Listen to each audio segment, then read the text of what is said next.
warahmatullahi wabarakatuh. Selamat siang Bapak Ibu Guru hebat dimanapun berada. Pada kesempatan kali ini, perkenalkan saya Yeni Yanti Armaswita Caya, calon guru penggerak Angkatan 11 dari Kabupaten Padang Pariaman, akan melaksanakan kegiatan pra-observasi untuk aksi nyata modul 2.3, yaitu coaching supervisi akademik. Untuk itu, di video kali ini saya sudah ditemani oleh rekan sejawat saya, Ibu Eli Berti, yang juga mengajar mata pelajaran sejarah di SMA Negeri 1 Enamengkung. Assalamualaikum warahmatullahi wabarakatuh, Ibu. Waalaikumsalam warahmatullahi wabarakatuh, Bu Ini. Ya, selamat siang Bu Eli. Selamat siang juga, Bu Ini. Oke, bagaimana kabarnya Bu hari ini? Alhamdulillah baik. Oke, setelah beraktivitas, bagaimana Bu aktivitasnya lancar? Alhamdulillah lancar. Oke, nah baik Bu, pada kegiatan kali ini kita akan melaksanakan kegiatan pra-observasi. Jadi ini tujuannya adalah ketika Ibu nanti melaksanakan pembelajaran di kelas, Ibu menjadi lebih siap, kemudian rileks, kemudian lebih percaya diri tentunya dengan berbagai hal yang akan kita diskusikan pada kesempatan kali ini. Nah baik Bu, untuk kegiatan pra-observasi kita kali ini ada beberapa pertanyaan yang mungkin akan saya tanyakan kepada Ibu. Ya. Di antaranya itu mungkin yang pertama terkait dengan tujuan pembelajaran Ibu nantinya ketika observasi. Ya. Apa saja Bu tujuan pembelajaran yang akan Ibu capai pada pertemuan berikutnya? Ya, tujuan pembelajaran yang sudah saya rencanakan pada pertemuan berikutnya adalah diharapkan peserta didik mampu mendeskripsikan munculnya golongan elit baru Indonesia dan tumbuhnya kesadaran awal kebangsaan. Oke, berarti di sini sudah jelas ya Bu ya, peserta didik mampu mendeskripsikan munculnya golongan elit baru dan bagaimana tumbuhnya kesadaran awal kebangsaan. Iya. Oke, kemudian untuk area pengembangannya Bu, kira-kira apa hal yang ingin Ibu kembangkan dari peserta didik kita nantinya? Ya, hal yang ingin saya kembangkan dari peserta didik saya adalah kemampuan pengetahuan didik saya dan pengembangan sosial emosionalnya dengan memunculkan sikap tanggung jawab, kerjasama, dan disiplin selama proses pembelajaran itu. Oke, luar biasa sekali ya Bu Eli ya, tidak hanya pengetahuan berarti ya Bu ya yang ingin Ibu kembangkan, tetapi juga sosial emosional dari peserta didik kita, di mana nanti dalam pembelajaran Ibu berharap anak-anak bisa bertanggung jawab ya Bu ya, kemudian kerjasama dan disiplin. Oke, kemudian pada saat kegiatan pembelajaran nanti Bu, tentu Ibu akan menggunakan modal pembelajaran ya Bu ya. Kira-kira model pembelajaran apa yang Ibu gunakan nantinya? Ya, saya akan menggunakan model pembelajaran problem based learning dengan metode diskusi kelompok dan tanya jawab. Oke. Problem based learning ya, karena Ibu nanti akan membahas suatu permasalahan ya Bu ya dalam pembelajaran nanti. Nah, kalau misalnya dalam strategi pembelajaran Ibu nanti kira-kira Ibu menggunakan strategi apa Bu? Ya, saya nanti akan menayangkan sebuah video pembelajaran yang berisi tentang politik etis. Kemudian saya akan memberikan pertanyaan pemantik apa yang menyebabkan munculnya golongan elit baru Indonesia, sehingga nanti akan memancing peserta didik dapat berpikir kritis dan mendiskusikannya dalam kelompok. Setelah itu baru anak mempresentasikannya di depan kelas. Oke, berarti medianya di sini Ibu sudah mempersiapkan berupa video ya Bu? Iya, video pembelajaran. Kemudian Bu Eli nanti dalam proses pembelajaran penilaiannya bagaimana Bu? Apakah sudah Ibu rencanakan juga? Ya, sudah. Selama proses pembelajaran saya akan melakukan penilaian pengetahuan, sikap, dan keterampilan anak. Terutama dalam saat anak berdiskusi, saya akan melakukan observasi untuk melihat keaktifan anak, sikap anak dalam berkolaborasi. Untuk pengetahuan akan saya lakukan di akhir pembelajaran dengan memberikan anak kuis. Begitu juga dengan keterampilan saya akan menilai keterampilan anak dalam mempresentasikan hasil diskusinya dan kemampuannya dalam bertanya maupun menjawab pertanyaan dari temannya. Oke, berarti bisa saya simpulkan di sini ada 3 aspek penilaian ya Bu ya. Ada apa saja itu Bu? Pengetahuan, sikap, keterampilan. Terima kasih Bu. Nah, Untuk sasaran kelasnya bagaimana Ibu? Nanti saya akan melakukan observasi di kelas berapa dan hari apa? Ya, saya mengajar di hari Rabu tanggal 16 Oktober di kelas F2 pada jam keempat dan kelima. Oke, berarti setelah keluar main pertama Iya, ya, setelah istirahat pertama.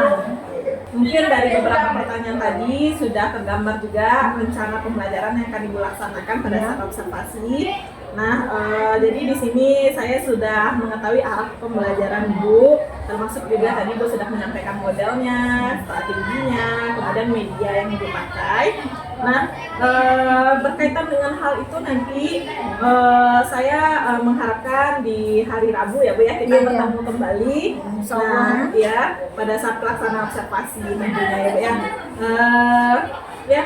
Mudah-mudahan Ibu bisa melaksanakan pembelajaran secara maksimal sesuai dengan apa yang telah Ibu rencanakan.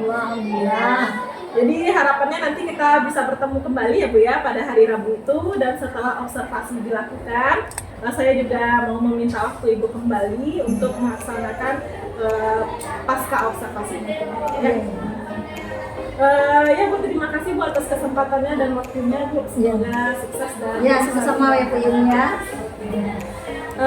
Baiklah Bapak Ibu semuanya, itulah pra observasi yang saya lakukan bersama dengan rekan sejawat saya Ibu Eiberti. Sekian dulu dari saya. Assalamualaikum warahmatullahi wabarakatuh. Waalaikumsalam.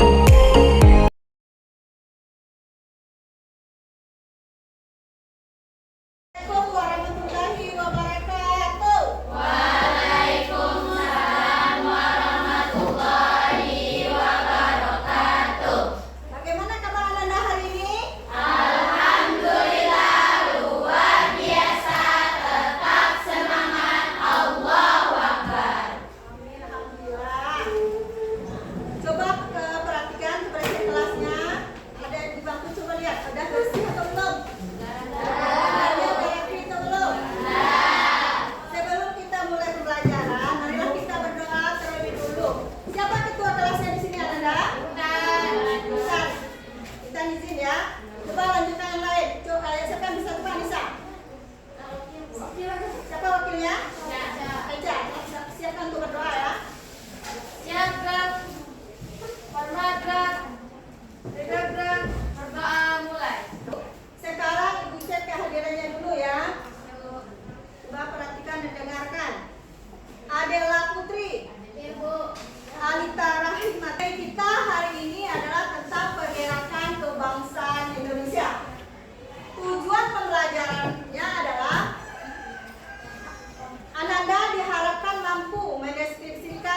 Assalamualaikum warahmatullahi wabarakatuh. Waalaikumsalam warahmatullahi wabarakatuh. Bapak, Ibu guru hebat dimanapun berada, hari ini tanggal 15 November 2024, saya Yeni Yanti akan melakukan percakapan pasca observasi yang telah dihadiri oleh pengajar praktik saya, Ibu Erwinyanti SPD. Assalamualaikum Ibu. Waalaikumsalam warahmatullahi wabarakatuh. Kemudian juga sudah ada dihadiri oleh rekan sejawat saya, Ibu Elibarti SPDGR. Assalamualaikum Bu. Waalaikumsalam Bu. Sebelumnya kita sudah melaksanakan observasi kelas ya Bu ya, pada pembelajaran sebelumnya. Nah sekarang kita tibanya waktu untuk pasca observasi. Nah jadi akan ada beberapa hal yang ingin saya tanyakan kepada Ibu. Nah yang pertama Ibu mungkin terkait dengan bagaimana perasaan Ibu terkait dengan observasi kelas yang sudah kita lakukan kemarin. Observasi kelas kemarin pada awalnya tentu ada rasa canggung ya, karena biasanya mengajar sendiri, tetapi kemarin ada itu yang melihat. Iya.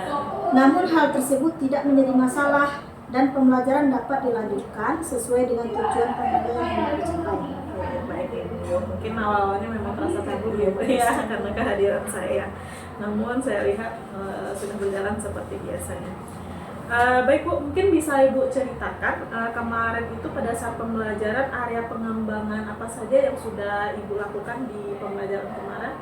Area pengembangan saya kemarin itu selain meningkatkan kemampuan pengetahuan peserta didik, saya juga melakukan pengembangan sosial emosional anak seperti sikap tanggung jawabnya, kerjasamanya, dan disiplin selama pembelajaran. Baik Bu, terima kasih Ibu. Nah menurut Ibu apakah sudah berhasil Ibu mencapai area pengembangan yang telah Ibu sebutkan tadi? Menurut saya sudah Bu, meskipun tentu masih ada yang kurang ya. Oke. Tadi Ibu sudah menjabarkan ya Bu ya, mungkin Ibu lebih berfokus kepada pengembangan sosial emosionalnya. Kemudian tadi Ibu menyebutkan juga ada yang kurang-kurangnya. Yang kurang-kurang ini mungkin bisa Ibu ceritakan kembali. Iya dari segi waktu. Dari segi waktu saja yang kita kurang. Mungkin tentang ada sedikit kelebihan waktu dalam belajar. Artinya pembelajaran yang Ibu lakukan di kelas tidak sesuai dengan waktu yang sudah Ibu rencanakan di modul berarti ya Bu ya? Dari skala 1 nih Bu sampai skala 10, di mana nih kira-kira posisi Ibu sekarang? Kira-kira posisinya ada di angka 8. Tentunya Ibu tadi sudah bilang bahwa mungkin ada kekurangan-kekurangan yang harus diperbaiki. Nah kira-kira kekurangan tersebut hambatannya apa-apa saja Ibu selama Ibu mengajar di kelas? Hambatan yang saya rasakan masalah teknis, misalnya ketika ingin memakai proyektor, terkadang tidak langsung menyambung dengan laptop atau speakernya. Kemudian ketika melaksanakan pembelajaran berdiferensiasi, saya membutuhkan persiapan yang lebih ekstra, menyediakan media, alat-alat yang digunakan, dan bahan belajar anak. Udah Bu, itu saja Bu hambatan Bu. Berarti terkait dengan teknis ya Bu ya? Alat-alat yang kita gunakan selama pembelajaran. Ya rencana Ibu ke depannya bagaimana Bu terkait dengan pembelajaran di kelas ini? Terkait dengan pembelajaran berdiferensiasi mungkin dan pembelajaran sosial emosional? Ya, saya rasa masih perlu peningkatan. Jadi rencananya saya akan mencoba untuk memaksimalkan potensi anak melalui pembelajaran berdiferensiasi proses, konten, dan produk.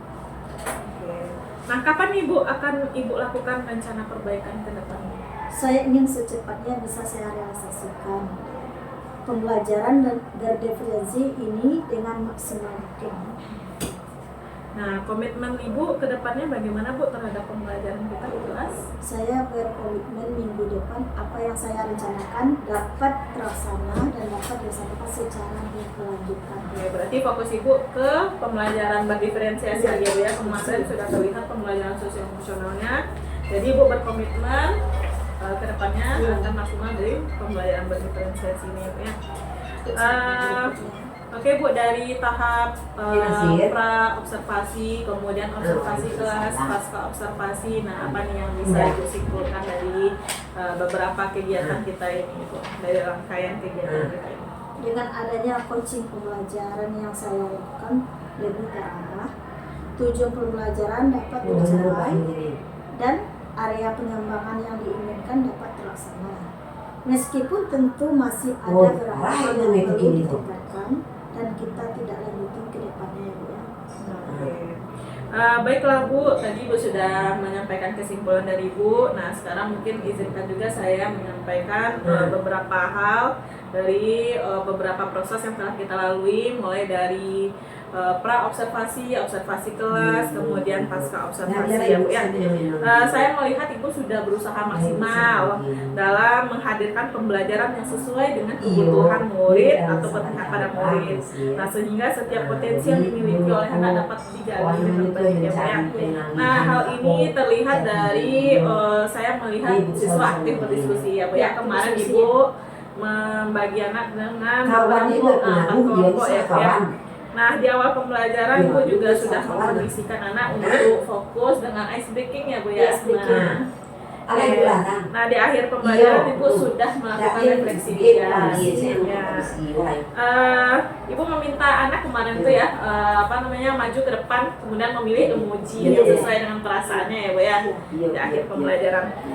Namun mungkin yang ingin saya tambahkan di sini Ibu, untuk kebaikan kedepannya dan lebih baik lagi pembelajaran kita, mungkin di awal pembelajaran itu Bu bisa menggunakan teknik mindfulness. Mindfulness itu adalah kesadaran penuh. Nah kita berusaha untuk memfokuskan anak di awal pembelajaran bisa dengan memutarkan instrumen supaya anak lebih rileks sebelum lanjut ke kegiatan intinya gitu ya Bu ya. Baik Bu, mungkin itu saja percakapan yang bisa kita lakukan. Oke, saya akhiri dengan assalamualaikum warahmatullahi wabarakatuh. Terima kasih.